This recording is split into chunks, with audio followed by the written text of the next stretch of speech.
So the next thing to happen on NXT, we get to the main event. It was a 10 women's tag team match. So yeah, there's going to be a lot of stuff to talk about. So it was the NXT Women's North America Champion Fallon Henley, Jacy, Jayne, and Jazmine Nix. Fatal Influence teaming up with the NXT Women's Champion Roxanne, Perez, and Cora Jade versus Kelani, Jordynne Grace, Zaria, Stephanie Vaquer, and Giulia in a 10 women's tag team match. So yeah, we get to this match, and yeah, just a lot of stuff going on in this. Everybody taking out each other. Like at one point, everybody from Roxanne Perez's team was knocked outside the ring. Kelani Jordynne jumped off the top turnbuckle with a moonsault on everybody outside the ring at one point.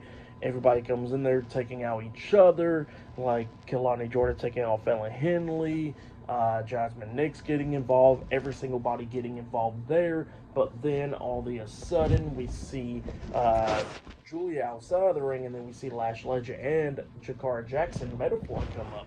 So yeah, they're walking up and stuff, and then we see Giulia head drop kick onto Jakara Jackson, laying her out, and then Lash Legend gets hit with the crossbody by Stephanie Vaquer when she jumped up the top turnbuckle outside the ring onto her. So yeah, Giulia and Stephanie Vaquer takes out Lash Legend and Jakara Jackson. But then we see Roxanne Perez get tagged in. Roxanne and Zaria is illegal women, actually. And then Roxanne comes up hitting a crossbody onto a suicide dive from the bottom rope onto Zaria. And then we see Cora Jade climb up the top turnbuckle, and she jumps off with the Swanton Bomb, pretty much a front flip senton onto Zaria, Kelani, Jordynne, and Jordynne Grace, taking them out. So yeah, it takes all three of them out, and then Roxanne tosses Zaria into the ring and tries to hit Pop Rocks, but Zaria kept on fighting back and everything. Jordynne Grace gets in there. Cora J got knocked off the ring apron, and Zaria and Jordynne Grace beating down Roxanne. Zaria was trying to hit the spear onto Roxanne, but Roxanne moves out of the way, so she accidentally hits the spear onto Jordynne Grace, taking her out.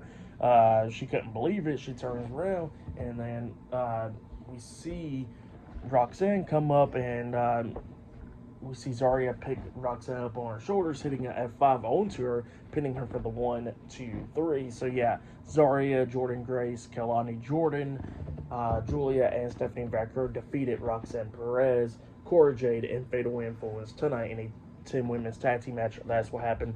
Pretty good match for the most part. I'll give that match 3.5 stars. That's what I'll give it. It was a good one. For match of the night, I gotta say it was Wesley versus Javon Evans. That match was really good. I'll say that was match of the night. Tonight's NXT was good for the most part. I'll give it 8.5 stars. That's what I'll give it. They was in the ECW arena tonight. It was pretty good and stuff. So yeah, that's what I'll say there. And yeah, we'll be talking about AEW Dynamite up next. NXT will be on Tuesday next week in Orlando, Florida, if I'm not mistaken. So yeah, they'll be back on Tuesdays next week. They couldn't do it this week because of the election and all that stuff, but next week they'll be on Tuesday. But yeah, up next I'll be talking about AEW Dynamite. So yeah, like, subscribe to TNW Wrestling on YouTube, subscribe to my other channel, Word of Chris, and subscribe to this channel, Chris McDaniels, and follow me on Twitter, Instagram, and both of my TikToks. I'll be down there in the description box, and I'll see you guys later for AEW Dynamite. See you guys later. Till then.